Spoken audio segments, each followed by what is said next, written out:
81.31%. I mean, over 81% of retail investor accounts just completely lose money when they're trading complex derivatives on platforms like Capital.com. Yeah, that's a brutal number. Right. It's the statistic that's just staring us in the face today. Because, it's not a coin flip. It's not even a slight disadvantage. It is just an absolute slaughterhouse for people who are unprepared. Totally. You step into this arena and you're thinking, okay, it's about math or predicting the future. But the reality is that the vast majority of people are just handing their capital right over to a much smaller, highly disciplined minority. It's essentially a wealth transfer mechanism. And the fascinating part about that 81% failure rate isn't that the market is mathematically rigged against them. I mean, not in terms of pure probability. Right. The market has no idea who you are. Exactly. The market doesn't know who they are. They are losing because of how they literally sit in the chair. They're losing this battle against their own neurology before the opening bell even rings. Well, welcome to today's deep dive. We are talking directly to you, the learner, because you're someone who wants to cut through just the absolute avalanche of noise out there, bypass the information overload, and get straight to the mechanics of what actually works. Yeah, and there's so much noise. So much. So today, our mission is deconstructing the trading mindset. If you go online right now, your feed is going to be flooded with charlatans selling like secret indicator combinations, algorithmic cheat codes. Oh, the promises of turning 10 grand into $1 million by next Tuesday. Right, exactly. But the stack of materials we are unpacking today cuts through all of that.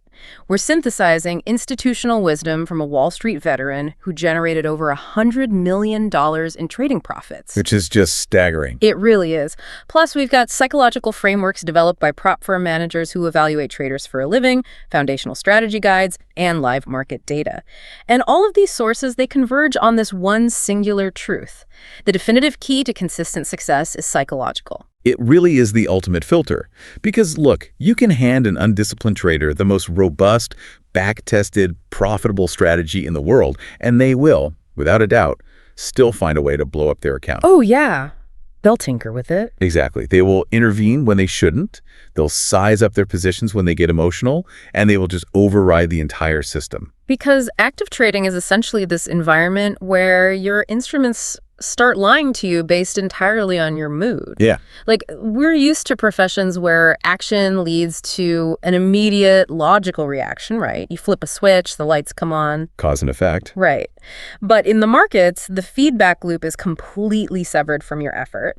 You can do everything perfectly right, execute your plan flawlessly, and you still lose money on a Tuesday. And vice versa. You could do everything entirely wrong, break all your rules, trade out of pure revenge, and make like $10,000 on a Wednesday. Which creates just a catastrophic psychological feedback loop. Because you end up rewarding bad behavior and punishing good behavior. Which honestly brings us to the very first hurdle anyone entering this field has to overcome. And that's the illusion that simply showing up equals progress. Oh, the body in the seat syndrome? Yeah, exactly. There is this really romanticized, almost cinematic idea of the grinder in finance. You know, the person who sits in front of 6 glowing monitors for 10 hours a day. Watching the ticker tape scroll by. Right. They click a few buttons and they genuinely believe they're putting in the work. I see this everywhere. And not just in trading, but like in coding or learning a language, any complex endeavor, really. People confuse existing in the proximity of a task with actually mastering the task. Yeah, just breathing the same air as the charts. Exactly. And one of our sources, the Wall Street veteran who managed that massive prop trading office in Chicago, he talks about this at length. He says that confusing showing up with putting in the work is the primary reason traders stagnate for years. So he introduces this countermeasure. He says you have to trade with a sense of urgency. But, and we need to be careful here, that word urgency is super dangerous if it's interpreted poorly. Yeah, what does it actually mean in a risk-taking environment? Well, it does not mean an urgent need to deploy capital. It doesn't mean frantic clicking or forcing setups. It means an urgent, almost aggressive desire to extract a lesson from the market every single day. Ah, okay. The veteran actually instituted this fascinating rule for his trainees. He told them they had to approach the market with a rigid, 2-year learning curve mentality, basically putting a psychological ticking clock on their development. Let's look at the mechanics of why a ticking clock actually works, because it ties directly into Parkinson's law, right? Yeah, the idea that work expands to fill the time available. Exactly. Most retail traders, especially if you're doing it part-time from a home office, they suffer tremendously because their timeline is completely open-ended. They just tell themselves, oh, I'll figure this out eventually. And when the timeline is open-ended, the human brain just defaults to energy conservation. Apathy creeps in. I mean, if you have 5 years to learn how to read market microstructure, you aren't going to intensely analyze your losing trades on a Friday afternoon. No, you're going to close the laptop and say you'll do it Monday. Right. But a countdown creates a scarcity of time, and scarcity forces prioritization. It ruthlessly eliminates low-value behaviors. Opportunity cost is really the driver here. No matter who you are, sitting there trying to day trade or swing trade, it means you are giving up time and money that could be spent somewhere else. You're sacrificing hours, you could be working a guaranteed salary job, building a different business, or frankly, just being with your family. So if you are just staring blankly at a screen waiting for a setup without actively analyzing the price action, you are bleeding potential. The cost of that seat is incredibly high. Which fundamentally challenges that widely misunderstood 10,000-hour rule. Oh, Gladwell's rule. Yeah, Malcolm Gladwell popularized this idea that sheer volume of time equates to mastery. But our sources, pulling from the performance researcher Anders Ericsson, point out that the masses have been massively misled by that.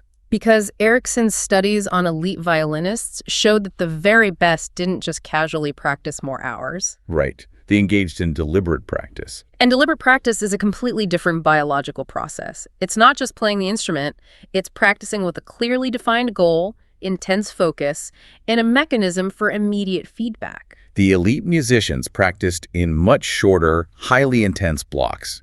They didn't drag out these grueling, unfocused 8-hour sessions. They would play a specific measure, stop, analyze the micro-movements of their fingers, adjust, and repeat. And the translation of that to trading is seamless. Most traders are just logging hours, not practicing deliberately. They put on a trade with no objective other than hoping the P&L goes green. Right, hoping for the dopamine hit. Exactly. And when they lose, they get angry and blame the market makers. When they win, they feel that rush and assume they are geniuses. But they aren't actively trying to compress their learning curve by extracting lessons from the mechanics of the execution itself. There is this brilliant analogy in the material regarding the golf driving range that perfectly illustrates this. Oh, I love this one. Right. So, picture two people showing up to practice. Person A walks up, buys a jumbo bucket of 100 balls, steps onto the mat, and just mindlessly thwacks them one after another. Just swinging away. Yeah, they aren't adjusting their stance. They're just looking to see how far the ball goes. They finish the bucket, they've broken a sweat, their hands hurt, and they go home feeling incredibly productive. They quote-unquote put in the work. But then you have person B. Person B buys a bucket of just 20 balls. But before every single swing, they have a highly specific intention. They are isolating one variable. Like, maybe today it's exclusively about the rotation of their left hip. Right. They hit one ball, they stop, they assess the divot, the flight path, the feeling of the club face. Yeah. They actually ask themselves, did that exact movement produce the expected outcome? Then they make a micro adjustment. So they might spend the exact same hour at the range as person A, but the neurological pathways they're building are vastly superior. Completely different level of learning. But applying that to a part-time trader, someone sitting at their desk at 6 a.m. before work. I want to play devil's advocate here. Sure. If you have a listener who is juggling a full-time job, family obligations, and they only have 90 minutes a day to look at the markets, if they put a strict 2-year learning curve countdown on themselves, doesn't that create an immense, almost suffocating psychological pressure? It could, yeah. Doesn't that urgency bleed into panic, leading them to force bad trades just to prove to themselves they are progressing before the clock runs out? That is the exact trap the prop firm managers warn about. And it requires a really critical distinction in how we define goals. The deadline is for learning, not for profitability. If the part-time trader's goal is, I must make $10,000 by December, then yes, the pressure will absolutely force terrible, impulsive decisions. They'll size up to meet an arbitrary monetary milestone. But if the goal is, I have a 2-year window to master my emotional control and strictly execute my edge without deviation, well, then the pressures apply to the process. So the urgency is directed at the quality of the 90 minutes, not the monetary outcome of the 90 minutes. Precisely. The veteran trader mentioned that when he ran his prop firm, he implemented a pretty draconian rule. He said no phones out during market hours, no scrolling financial Twitter, no reading random Reddit forums. Wow. Just complete lockdown. Yeah, but it wasn't to be a dictator. It was to force deliberate practice. When you only have a short window to interact with the market, urgency means you aren't half watching a chart while checking emails. You are completely dialed into the behavior of the asset, absorbing the rhythm of the bids and offers. So evaluate your own pursuits right now, whether it's trading, learning to code, building a business. Are you person A, just mindlessly hitting the bucket of balls to feel productive? Or are you person B, practicing deliberately with a defined, specific hypothesis for that session? It's the transition from merely existing in a space to actively managing your progression within it. And that transition really is the bridge to the next major evolution in the trader's mindset, which is moving from a hobbyist mentality to treating the operation like a rigid, unforgiving business. Because you can't just unleash your newfound urgency wildly. You need a structured framework to capture it. And the sources detail this journey by analyzing the evolution of a trader's equity curve from stage 1 to stage 3. Let's map out that evolution, because in stage 1, the trader's equity curve is characterized by lower lows. It's this slow, agonizing bleed of capital, punctuated by random spikes of luck that convince them they are onto something. Oh, those lucky spikes are the worst thing that can happen to a beginner. Because they're followed by even steeper drop-offs when that luck runs out. But by the time they reach stage 3, the professional stage, the curve is making higher lows. It's consistent, methodical, upward progress. They still take losses, obviously. But the losses are contained, managed expenses, and the bridge between these two realities is a concept the sources call consistency in inputs and outputs. This is where the vast majority of retail traders completely derail themselves. They get onto social media, they are bombarded with 1,000 different strategies. Oh, yeah. Order block trading, algorithmic crossovers, fundamental analysis, macroeconomic forecasting. And they want to try them all simultaneously. They suffer from severe strategy hopping. And the sources make a wildly contrarian claim here. They argue that almost all established indicators and strategies can work, provided they are applied with unyielding consistency. Like, let's say you decide to use Fibonacci retracements. Right.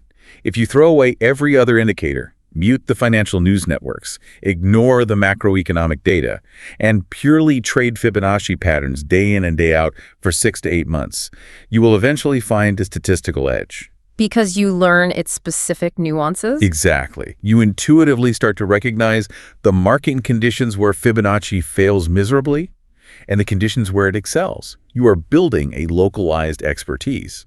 But instead, the typical retail approach is pure chaos. They try Fibonacci on Monday and take a loss. On Tuesday, they read a headline that the CEO of a tech company just sold a massive block of shares, so they abandon technicals and short the stock based on fundamental news. And then on Wednesday, they watch a YouTube video about a new moving average crossover strategy and pivot again. They are introducing complete randomness to their inputs. I look at this like someone trying to open a restaurant. Okay, I like where this is going. Imagine you secure a lease, build out a beautiful dining room, and on Monday you serve classic Italian food. A few customers complain the sauce is too salty. But instead of just adjusting the salt, on Tuesday you completely gut the kitchen, fire the staff, and turn it into a sushi bar. Right. Then on Wednesday, it's a vegan bakery. You will never, ever be able to measure what your core demographic actually wants or how to improve your signature dish because you keep changing the entire menu before you gather any statistically significant data. That analogy cuts right to the mathematical core of the problem. If you aren't consistent in your inputs, you cannot isolate your errors. You can never conduct a post-mortem on a losing trade and say, the strategy failed here because volatility was too low. Because you don't know. Exactly. You don't know if the strategy failed or if your execution failed or if it was just a statistical anomaly because you've never executed the exact same setup 20 times in a row. And treating it like a business means aggressively dispelling the myths of the industry, primarily that marketing lie that active trading is a path to instantaneous wealth. The Forex Academy sources are very explicit about this. This is not going to turn a small account into life-changing money overnight. It requires capital to generate meaningful returns without taking on catastrophic risk. And it requires time for those returns to compound. Which brings up a point from the veteran traders that deeply contradicts public perception. Professionals largely hate wild volatility. They value longevity over excitement. Let's push back on that a bit, because the public perception is that volatility is exactly where the money is made. When we think of Wall Street, we think of massive, violent swings in asset prices. If a currency pair or an index is just chopping sideways in a tight range, you can't extract a profit. Right. So why would veterans actively avoid the excitement of high volatility? Because there is a massive difference between predictable, liquid movement and chaotic, euphoric volatility. Professionals want to survive. They operate on the principle of asymmetric risk, Meaning they know that surviving the unpredictable landmines is infinitely more profitable over a 30-year career than catching one lucky euphoric run and then giving it all back when the market regime changes. Oh, we saw this play out perfectly in the post-2020 market environment. Absolutely. The sources categorize that period as a massive anomaly. It was a euphoric, liquidity-injected market where you could practically throw a dart at a board of tech stocks or crypto assets and make money. Because the entire tide was rising violently. Yes, but those environments are toxic for a developing mindset. They breed terrible, sloppy habits. Traders get rewarded for poor risk management, for chasing parabolic moves, and for holding losing positions that just magically get bailed out by the bull market. If a trader relies on outsized excitement and massive, unpredictable swings to make their month, they aren't operating a business, they are operating a casino. And the math dictates that the house always reclaims its capital eventually. That's why professionals view a pounding heart rate as a massive red flag. If your adrenaline is spiking because you put on a massive position ahead of an earnings report or a central bank interest rate decision, you are on the fast track to emotional burnout. Stage 3 traders want boring setups. They want routines that keep them operating cleanly for decades. They rely on the mathematical magic of compounding steady, low-risk returns rather than the lottery ticket of a massive swing. Well, let's pull these abstract ideas, urgency, consistent inputs, avoiding the casino mentality, and let's project them onto reality. Let's look at the live market data from our sources and visualize exactly how this mindset dictates actions on a chart in real time. Okay, let's pull up the data from the derivatives platform. Picture this. You are sitting at your desk. You pull up the chart for Bitcoin to US dollar, BTC USD. Currently, according to our data, it's sitting at 66,623.55. It's up 0.94% for the day. Right. You also glance at gold spot, which is sitting at 4493.64, up a very healthy 2.62%. But let's focus your attention on Bitcoin. You are watching the price action. The price is pushing past 66,600. The momentum is accelerating. The one-day change is creeping up, 0.95%, 0.98%. Now, if you are an undisciplined stage 1 trader, your biology starts to betray you right at this exact moment. You feel the cortisol and adrenaline mix in your chest. The fear of missing out takes over completely. Complete FOMO. You see the acceleration, you assume the asset is breaking out to a new high, and you just slam the buy button right at the top of the move.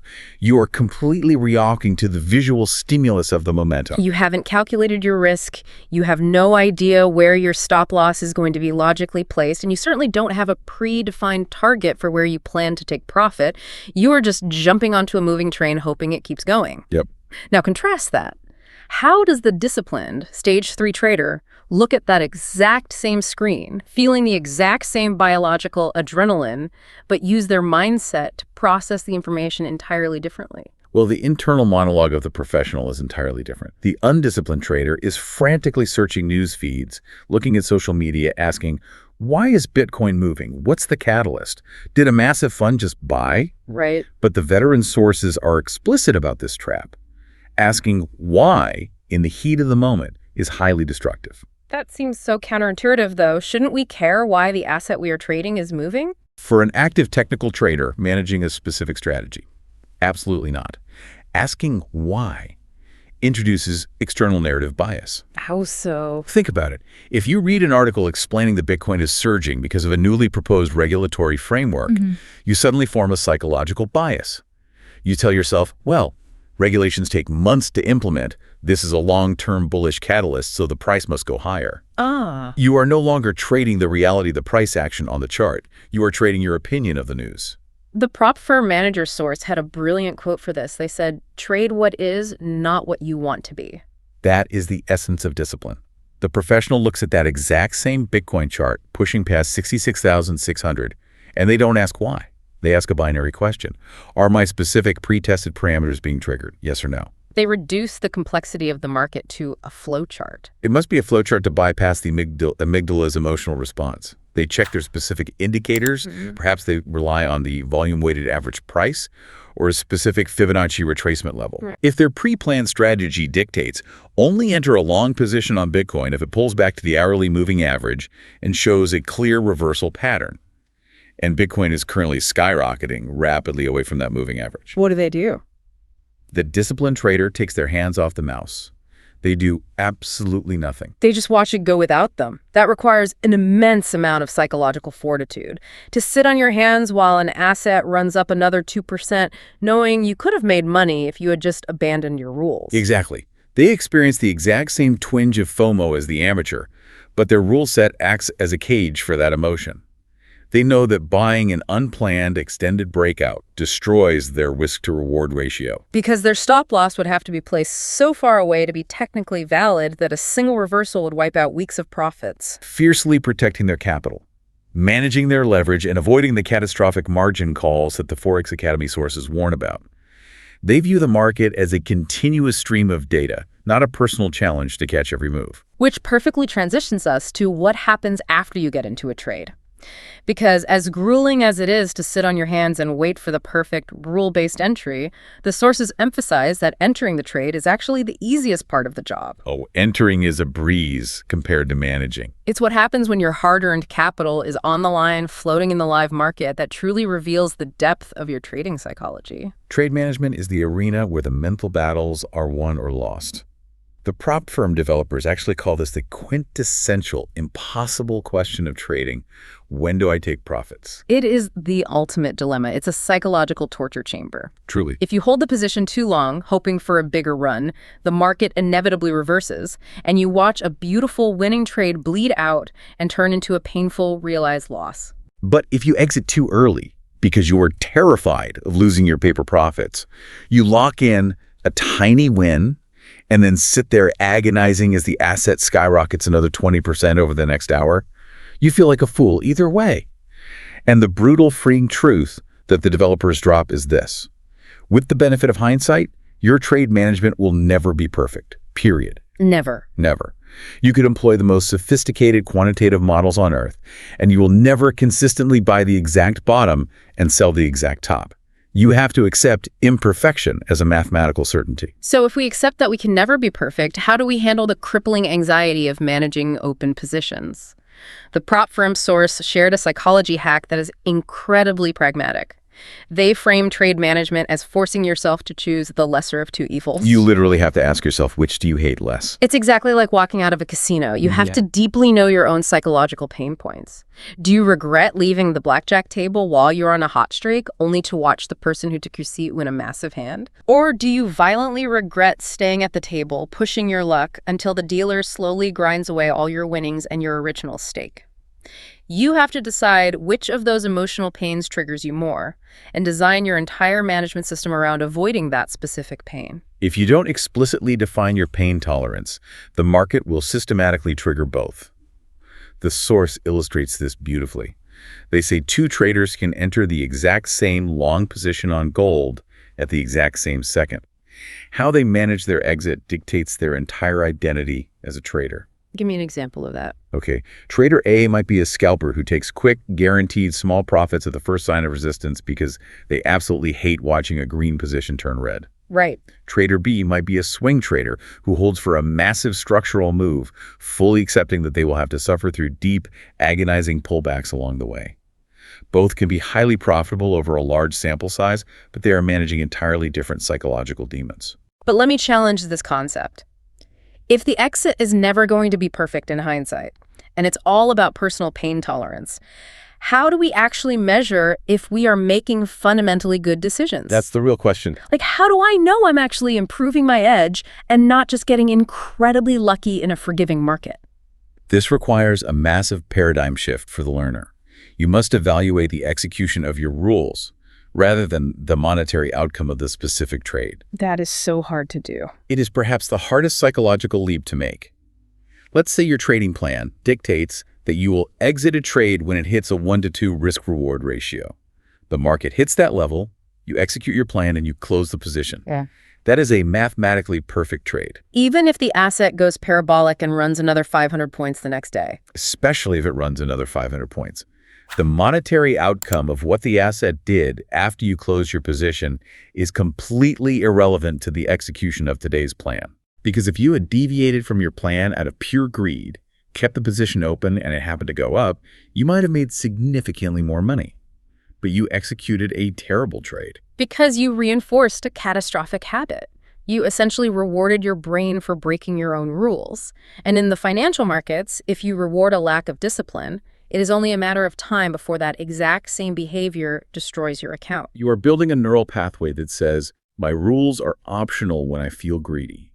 The market will eventually exploit that pathway ruthlessly. And part of executing your rules flawlessly involves knowing where to deploy them. The veteran trader spent considerable time discussing the danger of the herd mentality in asset selection.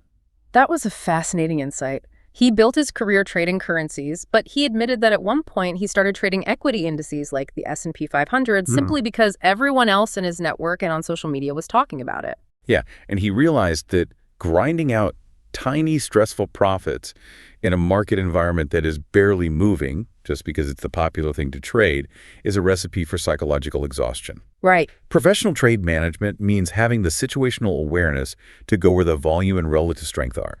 You look for sectors with massive liquidity and clear trends, whether that's a crypto, artificial intelligence stocks, or commodities like gold. When you trade highly liquid, actively moving markets, your technical setups replicate much more cleanly. Exactly. The noise is reduced, making your management rules significantly easier to execute without second-guessing yourself. So if human emotion is this powerful, if FOMO, greed, and the pain of loss are constantly trying to override our logical prefrontal cortex, how do we actively protect ourselves? Systems. Right. How do we build a psychological safety net robust enough to catch us when our discipline inevitably falters during a drawdown? This brings us to the final and arguably most vital section of our deep dive: rule sets and routines. The prop firm source asks a very pregnant question regarding this. They ask, what are you even measuring your psychology against? If you do not have a hard written rule set, you cannot identify a psychological mistake. You are just operating on vibes. It's like trying to officiate a sport that has no out-of-bounds lines painted on the field. You can't penalize a player for stepping out of bounds if the boundary doesn't exist. You have to draw the lines first. Precisely. The sources identify 3 specific, incredibly destructive behaviors that account for the vast majority of blown retail accounts. These are the account killers, and we need to unpack the psychology behind each one. First, revenge trading. Revenge trading is the immediate visceral reaction to a painful loss. You take a hit, your ego is bruised, and instead of accepting the loss as a standard business expense, you immediately jump back into the market, often with larger size and no valid technical setup. Purely to win it back and soothe your ego. Right, you are treating the market like an opponent that just insulted you. Second is a mathematical death sentence, averaging down. Oh, this one is brutal. This is when you enter a long position, the price drops, and you are losing money. But instead of cutting the loss at your predetermined stop, you buy more of the asset at the lower price to lower your average entry cost. Desperately hoping for a small bounce to get you out at break even. Exactly. Averaging down is driven by the sunk cost fallacy and an intense refusal to accept a realized loss. The brain will do almost anything to keep a loss, quote-unquote, on paper, rather than crystallizing it. By doubling your position size in a losing trade, you turn a small, mathematically manageable paper cut into a catastrophic hemorrhage. You are adding risk to an idea that the market is actively telling you is wrong. And the third behavior is closely related. Manually widening your stop losses. You tell yourself logically before the trade, okay, I will exit if the price drops to $50. The price hits $50.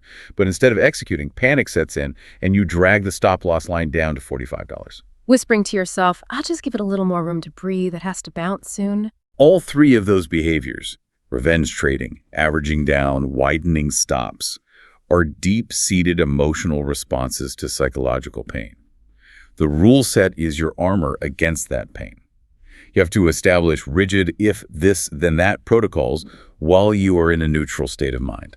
Give me an example of one of those protocols. Something like, if I lose 2 consecutive trades, then I close the trading platform for the day, regardless of what setups appear. I look at this through the lens of the mythological story of Odysseus tying himself to the mast of his ship. Oh, I like that. Odysseus knew his ship had to sail past the sirens. He knew that their song was so biologically seductive that it would cause him to go mad and steer his ship directly into the rocks, killing everyone. Right.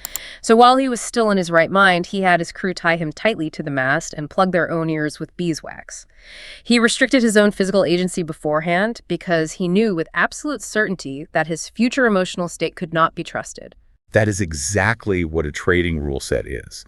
You are tying yourself to the mast because you know the siren song of just one more trade to make it back will try to wreck your account. It's the perfect visualization of risk management. You cannot trust your amygdala when money is bleeding out of your account.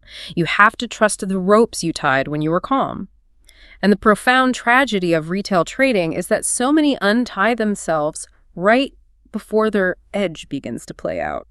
The sources reference the famous diamond miner meme for this. You've likely seen it. The cartoon cross-section of a miner exhausted, hacking away at the dirt.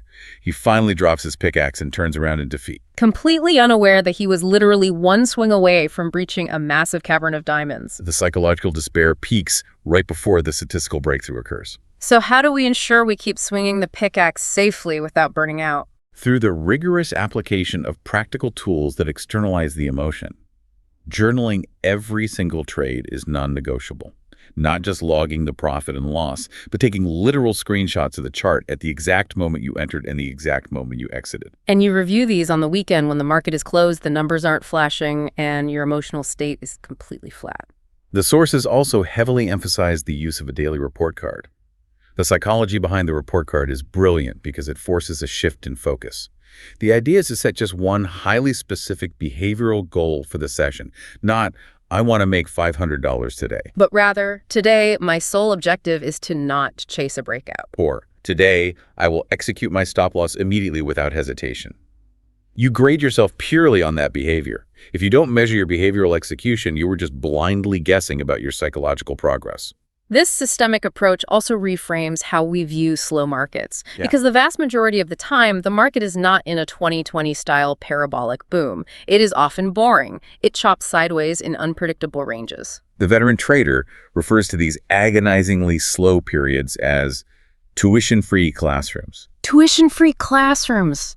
That is a brilliant reframe, because normally the market teaches you its harshest lessons by aggressively taking your money. Exactly. When the market is slow and your setups aren't appearing, you don't just check out, leave your desk, and go play video games. That is when the real work happens. That is when you review your equity curve. That is when you backtest new hypotheses. You use the quiet time to expand your playbook so your execution is flawless when the high probability volatility finally returns. Yeah. But let me push back on this concept of the grind, because I see a potential paradox in the source material.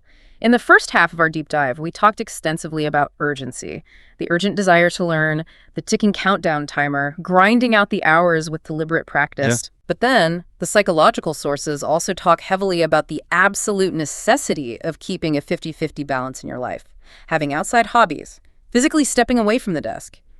If we are supposed to be operating with this intense urgency, doesn't stepping away entirely contradict that? Aren't we wasting the precious time on the countdown timer? It's a paradox that destroys a lot of highly driven, intelligent people who enter this field. But urgency does not equate to chronic, unyielding stress, and it certainly does not mean driving yourself into the ground. Okay, how so? Think of an elite sprinter. A sprinter trains with immense explosive urgency on the track. But if they don't rest, if they don't sleep deeply, their muscle fibers tear and their central nervous system collapses. The recovery isn't a break from the work. The recovery is part of the work. You can't rebuild the muscle without the rest period. The prop firm developers highlight this neurologically. A lack of sleep, or allowing the financial markets to consume your entire identity, actively destroys your intuition. Oh, for sure. If you only sleep 4 hours, guzzle caffeine, and sit down at the opening bell, you are asking a severely depleted prefrontal cortex to process complex, high-risk data. Intuition, That subconscious recognition of when a setup feels perfectly aligned or dangerously off is a byproduct of thousands of hours of study combined with a clear, rested mind. So urgency means applying high-quality, undistracted focus during your designated market hours and applying that exact same discipline to resting unapologetically afterward. Unapologetically, yes. Well, we have covered a massive amount of psychological terrain today. Let's synthesize the core of what we've unpacked. What does this all ultimately mean for you, the listener? We've learned that building a trading mindset isn't about attempting the impossible task of transforming yourself into an emotionless, calculating robot. We are fundamentally human. You cannot rewire millions of years of biological evolution that taught you to fear loss and seek immediate reward. The best you can do is recognize the specific environments that trigger those biological impulses and build rigid external systems to keep those impulses contained. It's about radically acknowledging your flaws. It's applying deliberate, focused practice to every single session rather than just logging hours. It's maintaining a rigid consistency in your inputs so you can scientifically measure your outputs. It's accepting that perfect trade management is a myth and choosing the lesser of two evils based on your own pain tolerance. And above all, it's ruthlessly adhering to your rule sets, tying yourself to the mast so you can survive the inevitable drawdowns long enough to see your equity curve consistently make higher lows. And what's crucial to take away from this material is that these psychological frameworks extend far beyond day trading Bitcoin or Forex pairs. Oh, absolutely. The emotional control, the calibrated risk tolerance, the patience to wait for your edge, the discipline to execute on predefined rules rather than succumbing to FOMO. These are critical, highly transferable skills. Whether you are managing a long-term retirement portfolio, navigating a complex real estate negotiation, or making high-stakes, ambiguous decisions in your corporate career, the financial market is simply the ultimate, immediate mirror of your internal discipline, which is an incredibly confronting reality, but also a deeply empowering one, because discipline is not a genetic trait. It is a muscle that can be built. We'd love to turn this conversation over to you, the listener. How do you maintain a strong, objective mindset in high-pressure situations? Yeah, we really want to know. Whether it's in active trading or in your professional life, do you have a specific rule that keeps you grounded, a journaling setup that you swear by, a daily report card habit? We want to hear how you manage your own psychology, so please share your strategies and systems wherever you are listening to this deep dive. And as we wrap up, I want to leave you with a lingering thought from the prop firm's source that completely recontextualized this entire topic for me. They noted that nearly everyone goes into this game thinking they have a solid grasp of who they are. Right. Everyone thinks they're rational. They think they understand their own risk tolerance and their own personality.